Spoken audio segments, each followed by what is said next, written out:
I am so excited to film this video, you have no idea. It is Sunday, which means it is peak fall, which means it is peak comfort. So for the first Trader Joe's recipe, I'm just going straight into what I call the middle of the cinnamon roll toast. It is the best thing that you can do with a few Trader Joe's ingredients, and it tastes like the middle of a pumpkin cinnamon roll, and it's not even that much work. I'm craving it. It's really good. Let's make it.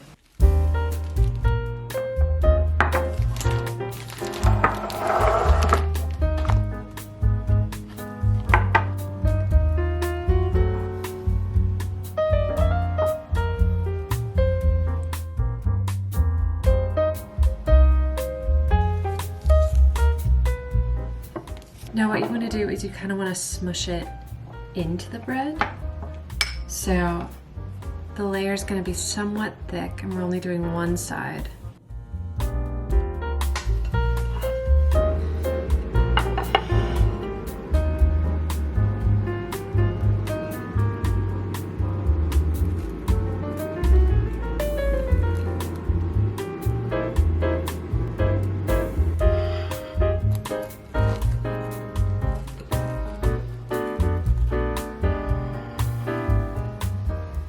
And before you're like, oh, she just made cinnamon toast. You sure about that? You sure? It is so good. Like Cinnabon in your home. Oh my God. Okay, the next recipe will be a little bit less sugary. Oh, but this is so good.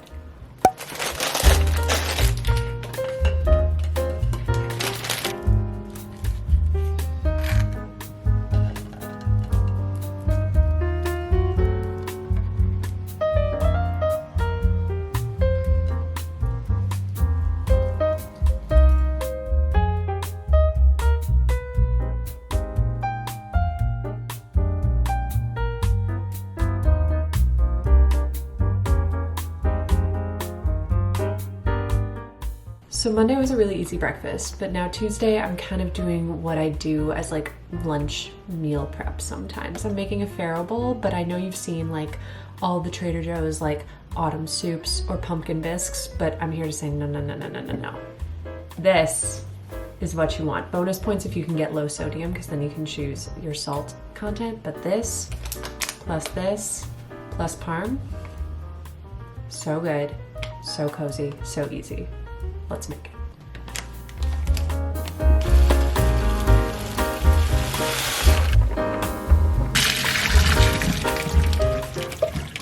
So now that the farro is cooked, we're gonna put it in a bigger skillet and then reduce the soup with it. Reducing in a nutshell is when you're cooking off the excess water and then condensing the flavor. So the soup itself is gonna get really thick and creamy, and it's gonna coat the farro, and then I'll add some kale and we'll be done. Oh, and the Parmesan cheese, of course.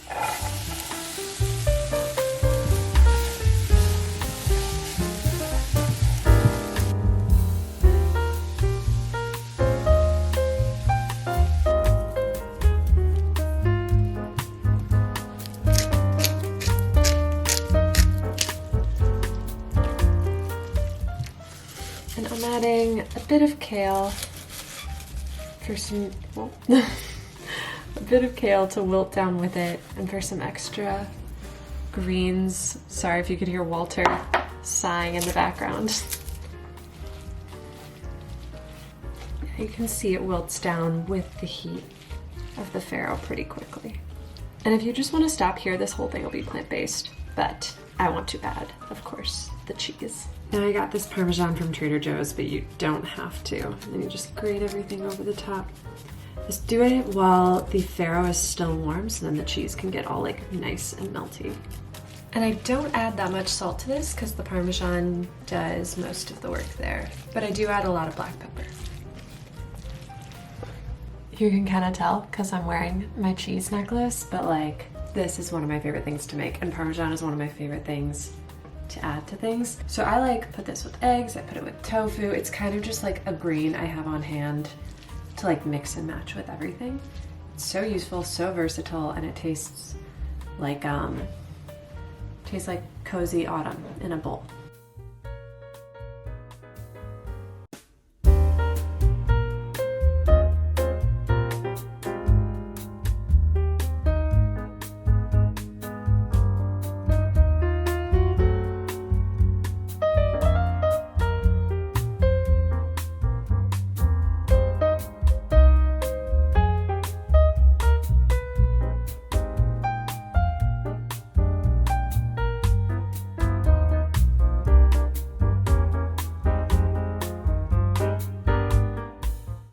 last, but certainly not least, because if you know anything about me, you know that I live for fig butter. I die for fig butter. I only buy and use Trader Joe's fig butter. It's magical, and I'm almost out of fig butter. So what I'm gonna do is make my favorite fall dressing of all time. It's my fig butter dressing. Put it on my second favorite thing of all time, butternut squash. This one's a little worse for the wear. I really need to fix her up. And that'll be like my last Trader Joe's recipe of the week, but it's such a good recipe, uses mostly Trader Joe's ingredients. I'm gonna make it in the jar because RIP, I don't have any fig butter left. And then maybe I can toss in some other veggies and that'll be like a fall vegetable hash thing.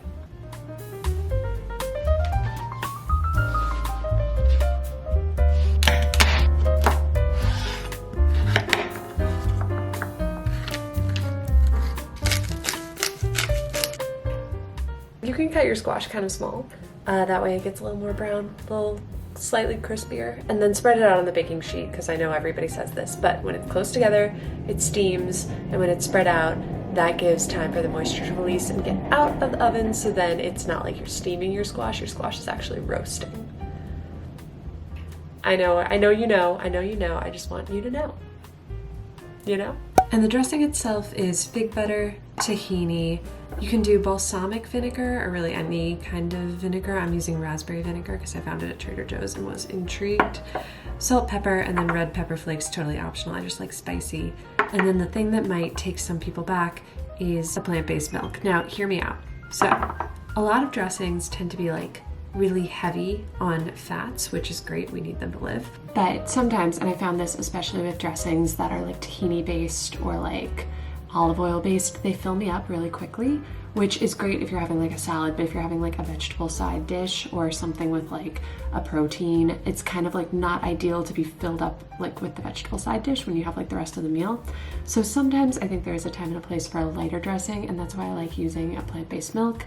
It still makes the dressing like kind of creamy, but also thins it out really nicely and just gives it like a really nice texture, and you aren't like so full because it's like a fully tahini based dressing, if that makes sense. I don't know, personal preference, you do you. You can also swap this out for olive oil if you want that, or just swap it out for water if you don't have plant-based milk. All I have left is a tablespoon of tahini, so that's all we're gonna get.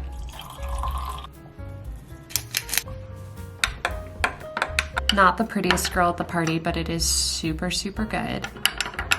I usually do this with white wine vinegar or red wine vinegar, and I recommend doing that instead, because with the raspberry, it's like kind of sweet. But yeah, once our squash is out, we'll add in this. These are the moments where I try to pretend that I'm not predictable, but I realize I totally am. I am adding kale to this. It needs some color. I'm gonna put the dressing on the kale first, then add the squash. It's gonna be good. It's gonna be like a harvest bowl. I can quit whenever I want, I think.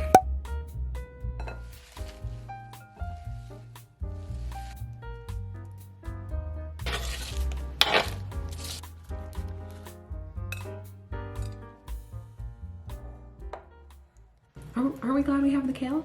No, honestly, this is where the food blogger in me cues panic. It's like, oh my god, it's like not presented, like it needs an herb or a thing, like, you know, something that doesn't make it just like green and orange. But this is like one of my favorite things to make from Trader Joe's. I make this dressing on the regular whenever I have fig butter. It's so good. It's like nutty, but also sweet. It goes great with these veggies. It's like, honestly, the perfect way that I like to eat fall roast vegetables. And like, I'm very happy with rounding out this video with this. I'll link the recipe. It's not like the stuff I put on the gram, but it's like simple and it's good and it's fulfilling. So yeah, this is part of dinner. I'm very excited for it. And I think that's the last Trader Joe's recipe. And this whole video is just like super fun. If you like Trader Joe's, let me know, because I have tons of these that I can do like literally nonstop. I basically live there. And if you're new here and you like food, well, you're in the right place. Hello, subscribe. And honestly, this was just a really good time. I'm excited to eat dinner, and I'm excited to see you guys in the next video. But until then, bye.